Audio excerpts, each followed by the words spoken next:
नमस्कार, बहुत स्वागत आप सभी का। आपके साथ मैं हूं प्रिया सन्हा। उड़ान विकास की ऊंचाइयां छूने के लिए, मध्य प्रदेश और छत्तीसगढ़ को उत्तम प्रदेश बनाने के लिए, रोजगार के अवसर बढ़ाने के लिए और मध्य प्रदेश छत्तीसगढ़ की पहचान पूरी दुनिया में बनाने के लिए जी मध्य प्रदेश छत्तीसगढ़ ने छेड़ी है एक मुहिम, ताकि विकास के नए पैमाने गढ़े जा सके। तो क्या है विकास का रोड मैप? कैसे उद्योगों को मिलेगा बढ़ावा? कैसे मिलेगी प्रतिभा को पहचान? कैसे हर शख्स देगा विकास में योगदान? इन्हीं मुद्दों पर चर्चा के लिए आज हमारे इस खास कार्यक्रम उड़ान में हमारे साथ जुड़ रहे हैं खास मेहमान अब्दुल्ला हुसैन, डायरेक्टर अमलतास इंडिया लिमिटेड भोपाल। इनसे हम चर्चा करेंगे, लेकिन उससे पहले इनसे जुड़ी एक खास रिपोर्ट आपको दिखाते हैं।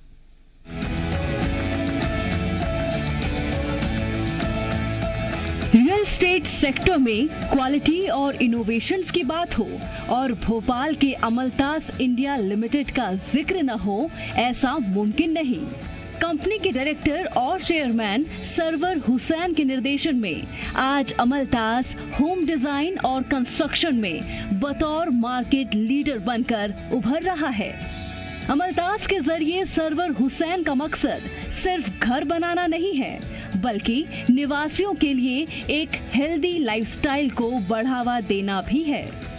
Global landscape architecture, classy interiors और बारीकी से किया हुआ काम अमलतास को भोपाल के टॉप बिल्डर्स की सूची में शामिल करता है। प्लॉट से लेकर फ्लैट्स और डुप्लेक्सेस तक क्वालिटी प्रोडक्ट्स की बदौलत आज अमलतास लोगों की फर्स्ट चॉइस बन चुका है। और इसके बारे में ज्यादा बातचीत करते हैं, हमारे साथ अब्दुल्ला हुसैन साहब मौजूद हैं, डायरेक्टर अमलतास इंडिया लिमिटेड भोपाल से। सर, बहुत स्वागत आपका। और सबसे पहले मैं आपसे यही जानना चाहूंगी आपके सफर के बारे में। अमलतास इंडिया लिमिटेड शुरुआत कैसे हुई और कैसे आपने ये सफर तय किया? नमस्ते। पहले तो मैं बहुत बहुत आभारी हूँ प्रिया जी आपका और जी टीवी का कि मुझे यहाँ इनवाइट करा और मुझे इस पोडियम शेयर करने का मौका दिया। तो बेसिकली जैसा कि आप लोग जानते हैं, यहाँ अमलतास ग्रुप की शुरुआत 1995 में हुई थी। यूँ तो हमारी फैमिली में ये एंसेस्ट्रल बिजनेस है। मेरे ग्रैंडफादर, मेरे 4 ग्रैंडफादर सभी इंफ्रास्ट्रक्चर में रहे हैं और हिंदुस्तान की आज़ादी के टाइम से ही इस बिज़नेस में हम लोग हैं। लेकिन अगर पर्टिकुलरली कंपनी की बात करें तो अमलतास वाज स्टार्टेड इन 1995। इतना लंबा वक्त हो चुका है, ऐसे में क्योंकि हम लगातार ये देखते हैं कि बहुत सारी चीज़ें बदली हैं, क्या बदलाव आप महसूस करते हैं? क्योंकि जाहिर है कि रियल एस्टेट के ज़रिए आपने बहुत करीब से तमाम चीज़ों को देखा है, तो इन सालों में क्या कुछ चीज़ें बदलते हुए आपने देखा? जी देखिए, एक जो सबसे बड़ा बदलाव किसी भी एंटरप्रेन्योर को देखना पड़ता है वो चेंजेस इन गवर्नमेंट पॉलिसीज़ और जो नए नए डिपार्टमेंट्स आते हैं, ये सबसे ज़्यादा इम्पैक्ट करने वाला किसी भी बिजनेसमैन के लिए बदलाव होता है। क्योंकि मार्केट अच्छा और बुरा, मार्केट में स्लैग आना या अपलिफ्ट होना, ये एक रूटीन पार्ट है जिसका हर बिजनेसमैन अकाउंट में लेके चलता है। बट किसी भी गवर्नमेंट पॉलिसी बिजनेस फ्रेंडली है या नहीं है, इससे बहुत इम्पैक्ट पड़ता है। तो ये रेगुलर बदलाव हम देखते आए हैं, जब जब सरकारें बदली हैं तब हुए हैं, और वैसे भी चेंजेस आते हैं। बिल्कुल, ये बहुत ज़्यादा इम्पॉर्टेंट है पॉलिसीज़ के लिहाज से। इसमें मैं आगे आपसे बात करूंगी, लेकिन क्योंकि आपके ग्रुप ने भोपाल को रियल एस्टेट के तौर पर हम देखें तो एक अलग पहचान दी है, ऐसे में जो आपके प्रोजेक्ट्स हैं, कौन कौन से ऐसे अहम पहलू होते हैं जिस पर आप लोग विशेष तौर पर फोकस करते हैं? प्रिया जी, हम लोगों का एक विशेष फोकस जो रहता है वो अफोर्डेबिलिटी पे फोकस रखने का हमारा मेन टारगेट रहता है। क्वालिटी और एमिनिटीज़ वगैरह जो एक प्रीमियम प्रोजेक्ट में होना चाहिए, वो हम ज़रूर मद्देनज़र रखते हुए काम करते हैं। लेकिन पहली हमारा कंसर्न ये रहता है कि जो हमारा मिडिल क्लास तबका है भोपाल का, मध्य प्रदेश का, हम उसे कैसे केटर कर पाएँ, जिसका एक लोन का 25 से 50 लाख वाली लिमिट होती है फाइनेंस की, उसे हम कैसे केटर कर पाएँ, ये हमारी मेन फोकस एरिया रहता है। एक चीज़ और, जब कंपनी इतनी बड़ी होती है, जब आप इतने ज़्यादा संख्या में लोगों तक पहुंचते हैं। आपके जरिए बहुत बड़ी आबादी वैसे भी है जो कि रोजगार हासिल करती है, रोजगार प्राप्त करती है। तो इस लिहाज से आपका अनुभव अब तक कैसा रहा है मध्य प्रदेश के लोगों के लिहाज से? जी, हम लोगों ने कोशिश करी है ज़्यादा से ज़्यादा रोज़गार प्रोवाइड करने की, और इसमें शायद आपकी नॉलेज में है, हम लोग एफएमसीजी सेक्टर में भी हैं, जिसमें हमारी 110 से ज़्यादा फ्रेंचाइजीज और 200 से ज़्यादा होम शॉपीज़ हैं। और इसमें काफ़ी बड़ा रोज़गार हम लोगों ने दिया है, ना सिर्फ मध्य प्रदेश में, उसके बाहर भी दिया है। और रेगुलर कोशिश यही रहती है कि ज़्यादा से ज़्यादा हम लोगों का काम करने का पर्पस यही है कि हम लोग एक मिड सेक को केटर करते रहें और एक रोजगार की योजनाएं बनती रहें, अवसर बनाते रहें। अब्दुल्ला साहब, क्योंकि जब घर की बात होती है तो देखिए हर किसी का सपना होता है कि घर हो अपना। बड़े शहरों में, मेट्रो सिटीज में लोग चाहते हैं। ऐसे में एक बड़ी तादाद उन तमाम लोगों की हो जाती है जो कि भोपाल में रहना चाहते हैं, उसकी खूबसूरती को देखकर आकर्षित होते हैं। मध्यम वर्गीय परिवार की अगर बात करें तो उस लिहाज से आपके प्रोजेक्ट में इस वर्ग के लिए क्या कुछ खास है, क्या कुछ फैसिलिटीज, क्या कुछ सुविधाएं? जैसे कि मैंने आपको बताया कि हमारा मेन फोकस एरिया अफोर्डेबिलिटी रहता है। तो अगेन आपने का पूछना है मध्य वर्ग, तो हम कहीं ना कहीं मध्य वर्ग के लिए ही काम करते हैं। हाँ, लेकिन इसमें जो हम मेन चीज़ों पे फोकस रखते हैं वो ये है, जैसे कुछ प्रीमियम हाउसिंग आज भोपाल में आ चुकी हैं, तो हम एक कंपैरिजन रखते हैं कि कहीं भी हम एमिनिटीज में, क्वालिटीज में उनसे पीछे ना हो, और हम जो हमारी प्राइसेस हैं वो मिड सेगमेंट के हिसाब से केटर कर पाए और वॉल्यूम पे बिजनेस करें ज्यादा से ज्यादा उन जगहों पे। जी आप जी प्लीज आप कंप्लीट कर लीजिए। तो हम ज्यादा से ज्यादा उन एरियाज पे प्रोजेक्ट्स लाते हैं जहां एक मिड सेगमेंट को जरूरत है, और उनमें सारी वो एमिनिटीज देते हैं जो एक प्रीमियम प्रोजेक्ट देने की ताकत रखता है। क्योंकि जब हम भोपाल की बात करते हैं तो इन दोनों मेट्रो को लेकर भी बहुत तेजी के साथ काम चल रहा है। जाहिर तौर पर आने वाले वक्त में जब मेट्रो पूरी तरीके से चलने लगेगी व्यवस्थित ढंग से, लोगों को काफी ज्यादा फायदा होगा। लेकिन लोग ये भी चाहते हैं कि मेट्रो के आसपास भी ऐसे प्रोजेक्ट्स हों। तो इसको लेकर आप लोगों का क्या कुछ प्लान है, किस तरीके से आप लोग इसको लेकर आगे बढ़ रहे हैं?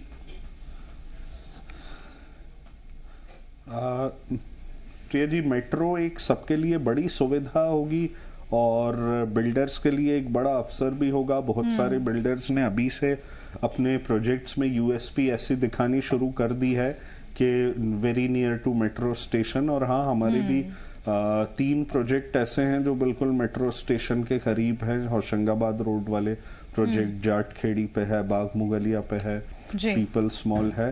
तो वो अल्टीमेटली सबको ही फायदा पहुंचना है जितना पब्लिक ट्रांसपोर्ट बढ़ेगा। बिल्कुल, तो जो लोग देख रहे होंगे उनको भी आपने बता दिया कि आपके प्रोजेक्ट्स हैं, और अगर वो मेट्रो के आसपास रहना चाहते हैं तो उनके लिए तमाम फैसिलिटीज़ भी वहाँ पर उपलब्ध हैं। जब भोपाल की हम बात करते हैं तो हम जो हमारे जहन में झील, वो लेक की तस्वीरें भी घूमने लगती हैं। भोपाल की शान के तौर पर भी हम देखते हैं इन तालाबों को, लेकिन एक चुनौती है कि इसको स्वच्छ रखा जाए। जिस रूप में लोग उसको जानते हैं, जब भी लोग वहाँ पर पहुँचे तो उसी रूप में उसे देखें।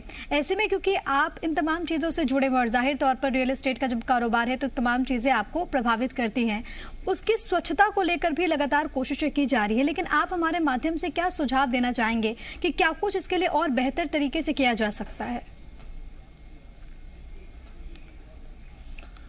जी, आपने बिल्कुल सही कहा। भोपाल की शान है ये तालाब, इसीलिए भोपाल को सिटी ऑफ लेक्स कहा जाता है। और कहीं ना कहीं गवर्नमेंट भी, शासन प्रशासन इस चीज़ के लिए बहुत ही फिक्रमंद है और वो रेगुलर कुछ ना कुछ कर रहे हैं।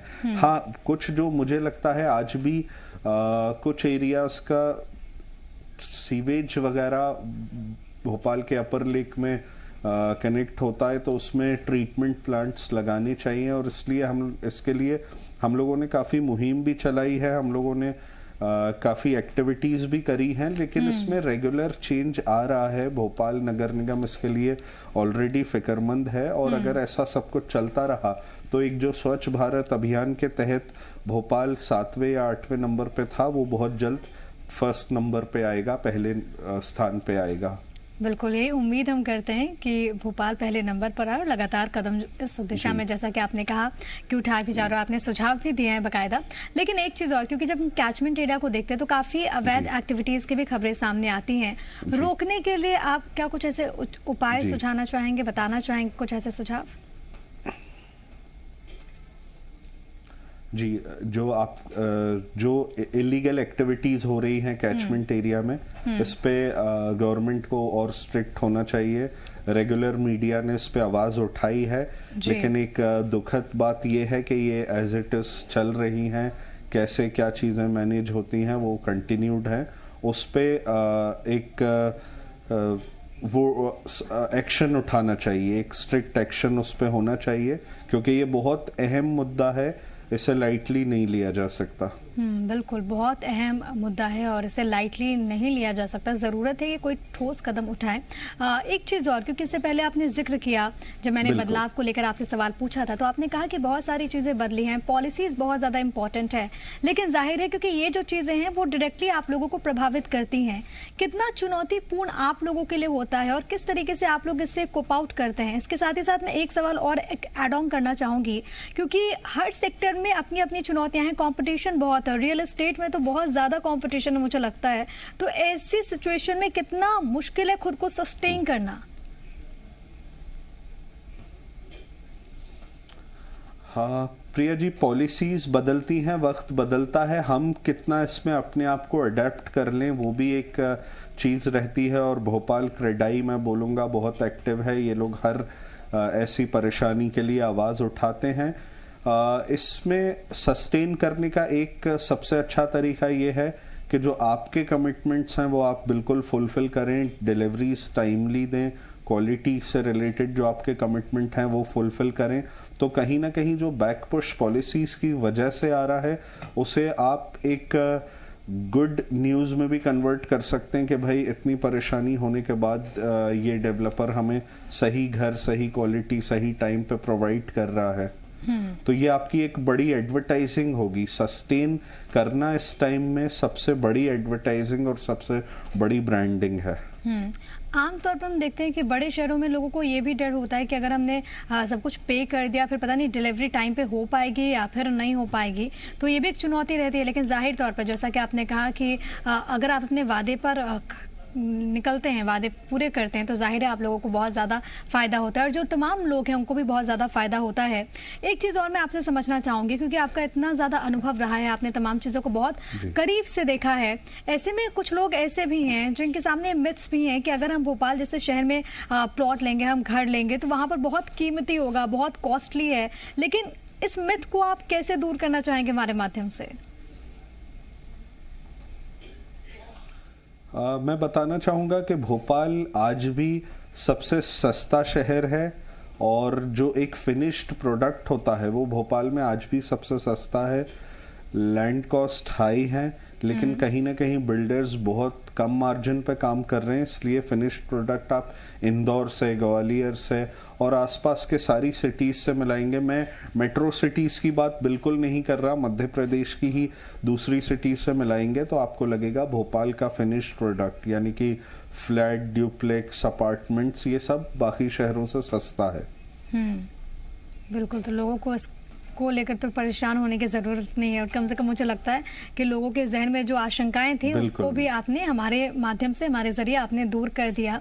क्योंकि अब बात कर लेते हैं कोरोना के इस काल की, क्योंकि हमने देखा कि जब तमाम चीज़ें बंद हो गई थी, लॉकडाउन जब हमने देखा, ऐसे में तमाम सेक्टर्स बहुत ज़्यादा प्रभावित हुए। जाहिर है कि आप लोगों के सामने भी बहुत सारी चुनौतियाँ होंगी, किस तरीके से आप लोगों ने सामना किया? जी, इस दौर में सबसे बड़ी चुनौती जो थी, जो साइट्स हमारी स्टार्ट थी, जो एक्टिव साइट्स थी, उस पे एक बड़ी तादाद में लेबर थी और एक हमारी बड़ी स्टाफ की टीम है। जैसा कि आपने पहले रोजगार पे भी बात करी, तो एक बहुत बड़ी टीम के साथ हम लोग काम करते हैं, तो इन लोगों को सस्टेन करना सबसे बड़ी चुनौती थी। लेकिन क्योंकि कुछ न कुछ ऐसे हालात बनते गए कि सब कुछ चीज़ें मैनेज होती रहीं और वही बात है कि अमलताज ग्रुप पे जो हमारे क्लाइंट्स का भरोसा है, तो उन लोगों ने भरोसा बनाए रखा। हमारे जो फंड्स थे, जो पेमेंट्स थे, हमारी इन्वेंट्रीज बिकती रहीं, पुरानी सोल्ड इन्वेंट्रीज का फंड्स आता रहा और चीज़ें मैनेज होती रहीं। अब कंपनी ने क्या लॉस उठाया क्या नहीं वो एक सेकेंडरी चीज़ है। जैसा कि एक कहावत है, शो मस्ट गो ऑन। तो सबके घर चले, पूरी लेबर हमारी साइट्स पे रही, उन्होंने काम करा, उन्होंने अच्छे से स्वस्थ रहे, खाया पिया, तो वो एक मेन चीज़ थी और उससे हम लोगों ने उस दौर को बहुत अच्छे से निकाला। बिल्कुल, तो शो मस्ट गो ऑन। और बहुत अच्छी बात आपने ये कही कि जो लेबर्स थे उनको भी किसी प्रकार की कोई दिक्कत नहीं हुई और इसको लेकर भी आप लोगों ने वहाँ पर तमाम चीज़ों को व्यवस्थित किया। एक चीज़ और, जब आप लोगों की विश्वास की बात कर रहे हैं, आप कह रहे हैं कि लोग बहुत ज़्यादा विश्वास करते हैं, क्वालिटी पर भरोसा करते हैं, ये मैं देखती हूँ कि वो आपने कहा कि पीढ़ियों से काम चला रहा है, वो हर एक जनरेशन को आम लोगों का उतना ही स्नेह मिल रहा है, मतलब आम लोग उतना ही ट्रस्ट कर रहे हैं आप लोगों पर। देखिए, इसका एक बड़ा अच्छा जवाब है कि मैं कभी भी कोई मुझसे पूछता है प्रॉपर्टी कहाँ ली जाए, तो मैं उसे ये जवाब देता हूँ, आप पास्ट रिकॉर्ड देखिए। आपको किसी भी डेवलपर के यहाँ लेनी है, मेरे रिलेटिव्स भी होते हैं जो कहीं दूसरे डेवलपर्स के यहाँ प्रॉपर्टी ले रहे होते हैं, तो मैं बोलता हूँ उनका पुराने 10-20 साल का रिकॉर्ड देख लिए और उनकी पुरानी डिलीवरीज, उन्होंने क्या प्रोजेक्ट्स डिलीवर करे हैं, वो टाइमली हुए या नहीं, उनमें क्वालिटी का प्रॉब्लम आया या नहीं, ये चेक कर लिए, तो आपको बहुत अच्छा जवाब खुद मिल जाएगा। तो अब इसमें हम यही कहते हैं कि आप अमलतास का पास्ट रिकॉर्ड जब देखेंगे तो आपको खुद समझ आएगा प्रोफाइल का, हम लोगों के काम का, हम लोगों के कमिटमेंट डिलीवरी का। तो लोग इस कंपनी पे ना कि जनरेशन बाय जनरेशन, बल्कि इस कंपनी में जो क्वालिटी मेंटेन्ड है उस पे भरोसा करते आए और हमारा पूरा प्रयास है कि आगे भी हम ये भरोसा ऐसे ही बनाए रहें।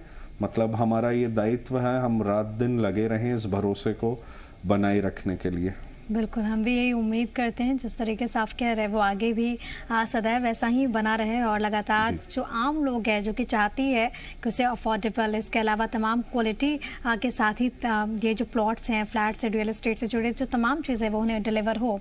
हम भी उम्मीद करते हैं कि जैसा आप सालों से करते आए हैं आगे भी आप ऐसा करते रहेंगे। और इसके साथ ही साथ एक चीज़ और भी आपसे यहाँ पर समझना बहुत ज़्यादा ज़रूरी हो जाता है, क्योंकि एक लंबे वक्त से आप लोगों ने यहाँ पर काम किया है। जब भोपाल की हम बात करते हैं तो उसमें वो जो गलियां हैं, वो जो रास्ते हैं, मतलब जो भोपाल की जो महक है, वो भोपाल खुद में जो भोपालियत है उसको भी रखना बहुत ज़्यादा ज़रूरी हो जाता है, क्योंकि यही आपको तमाम जो अलग अलग स्टेट्स हैं उससे अलग करती हैं। तो इन तमाम चीज़ों को लेकर किस तरीके से आप लोग काम करते हैं? बड़ा अच्छा सवाल है कि भोपाल की एक जो महक है, एक जो गलियां हैं, तो जैसा मैंने आपको बताया कि हमारा ये एंसेस्ट्रल बिजनेस है, तो मेरे फादर ने कुछ ऐसे एरियाज में काम करा है कि शायद अब मेरा सालों उन एरियाज में जाना भी नहीं होता, ओल्ड भोपाल, ओल्ड सिटी में। लेकिन वो एक जैसे हमारे टाउन प्लानिंग ने जो नया मास्टर प्लान लाए उसमें काफ़ी एरियाज को आर्कियोलॉजिकल करके प्रिजर्व करा है। तो इस टाइप के स्टेप्स हैं जो उन्हें कंजर्व करने की एक कोशिश करी जा रही है। और मेरा ये मानना है कि हर जगह काम करना चाहिए, हर तबके को कैटर करना चाहिए, हर टाइप का क्लाइंट होना चाहिए। कहीं नए शहर की महक होती है तो कहीं पुराने शहर की महक होती है, और यही भोपालियत है।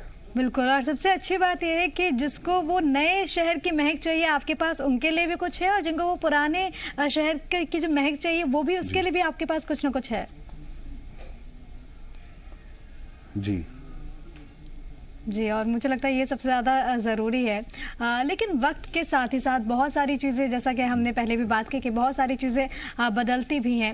आने वाले वक्त में भोपाल को लेकर आप लोग क्या सोचते हैं, और रियल एस्टेट के लिहाज से भोपाल में आगे के लिए और क्या कुछ आपको गुंजाइश नज़र आती है? प्रिया जी, इंटीग्रेटेड टाउनशिप्स का एक बड़ा स्कोप है। आज भी भोपाल में जैसे कुछ डेवलपर्स ने बहुत बड़े साइज की इंटीग्रेटेड टाउनशिप्स करी थी, वो 1 या 2 आके रुक गई। फिर कहीं ना कहीं बिल्डर्स अपना अपार्टमेंट्स का प्रोजेक्ट, छोटा मोटा ड्यूप्लेक्स का प्रोजेक्ट करते हैं। जो अपने टाउन एंड कंट्री प्लानिंग में मेगा सिटी नाम का वर्ड है, उस पे फोकस करना चाहिए सभी डेवलपर्स को। मेगा सिटीज़ लानी चाहिए। इसके नॉर्म्स में कुछ 65-70 एकड़ की टाउनशिप रहती है मिनिमम साइज, और उसमें सारी वो फैसिलिटीज़ होनी चाहिए। मैंने बाहर विदेश की काफ़ी ट्रिप्स करी हैं जिससे मुझे एक्सपोजर मिला, तो मैंने देखा वहाँ टाउनशिप के अंदर स्कूल, कॉलेज, हॉस्पिटल, सारा हर वो फैसिलिटी, मॉल्स, हर वो फैसिलिटी रहती है जो हमें एक शहर बना देती है और हमें कहीं बाहर जाने की ज़रूरत नहीं रहती। तो कहीं ना कहीं भोपाल की जो साइकोलॉजी थी शहर में रहने की, और वर्टिकल में रह लेंगे भले ही लेकिन शहर में रहेंगे, वो थोड़ी वास्ट स्पेक्ट्रम पे बढ़ रही है। और इंटीग्रेटेड टाउनशिप्स का बड़ा स्कोप है और उसमें हमें अपना एमिनिटीज देने का, क्वालिटी दिखाने का एक पूरा प्लेटफॉर्म और मौका भी मिलता है। और इसके लिए अमलतास इंडिया लिमिटेड की क्या तैयारी है, इसको लेकर आपका क्या विजन? ये बहुत जल्द आपको बताया जाएगा। अभी ये अमलतास को पब्लिक पोडियम पे रिवील नहीं करना है। ठीक है, हम उम्मीद करेंगे कि वो जल्द ही आप हमारे सामने भी रखें और आम लोगों के लिए, भोपाल के लोगों के लिए क्या कुछ खास है वो भी पता चले। बहुत धन्यवाद अब्दुल्ला हुसैन जी आपका हमारे साथ जुड़ने के लिए और हमारे दर्शकों के साथ तमाम जो जानकारी है, महत्वपूर्ण जानकारी है, वो शेयर करने के लिए बहुत धन्यवाद आपका। बहुत आगे के लिए आपको बधाइयाँ भी कि आप इसी तरीके से आगे बढ़ते रहे। बहुत शुक्रिया। Thank you so much and all the best to you and to the channel. Thank you.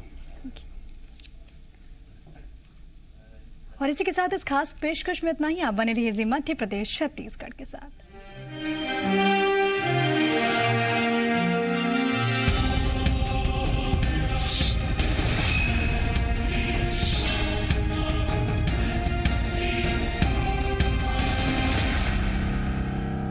खबरों में बने रहने के लिए आप हमारे फेसबुक, ट्विटर, इंस्टाग्राम पेज को फॉलो कर सकते हैं और ताज़ा अपडेट्स के लिए हमारे YouTube चैनल जी मध्य प्रदेश छत्तीसगढ़ को सब्सक्राइब कर सकते हैं। बेल आइकन दबाना बिल्कुल ना भूलें।